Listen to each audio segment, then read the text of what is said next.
প্রধানমন্ত্রী তারেক রহমান চীনের রাজধানী বেইজিংয়ে পৌঁছেছেন। স্থানীয় সময় দুপুর 2টায় দালিয়ান থেকে উচ্চগতির বুলেট ট্রেন করে বিকেল 5টা 35 মিনিটে তিনি বেইজিংয়ে পৌঁছান। বেইজিংয়ে দেশটির রাষ্ট্রপতি ও প্রধানমন্ত্রীর সঙ্গে বৈঠক করার কথা রয়েছে তারেক রহমানের।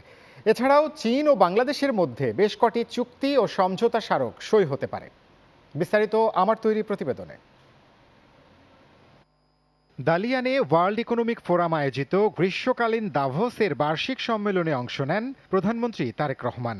90টিরও বেশি দেশ ও অঞ্চল থেকে রাজনৈতিক, ব্যবসায়িক, শিক্ষাবিদ এবং গণমাধ্যম অঙ্গনের 1700 জনেরও অধিক প্রতিনিধি অংশগ্রহণে অনুষ্ঠিত এই সম্মেলনে বিনিয়োগ বিষয়ে বিভিন্ন অভিজ্ঞতা তুলে ধরা হয়। বৈঠকের ফাঁকে প্রধানমন্ত্রী তারেক রহমানের সঙ্গে সৌজন্য সাক্ষাৎ করেছেন কাজাখস্তানের প্রধানমন্ত্রী ওলজাস বেকতেনভ। কাজাখস্তানের সঙ্গে দ্বিপাক্ষিক সম্পর্ক আরও জোরদারের ওপর গুরুত্বারোপ করেন দুই রাষ্ট্রপ্রধান। পরে বেইজিংয়ের উদ্দেশ্যে রওনা হন প্রধানমন্ত্রী। উচ্চ গতির বুলেট ট্রেনে চীনের রাজধানীতে পৌঁছালে প্রধানমন্ত্রীকে গার্ড অফ অনার দেওয়া হয়।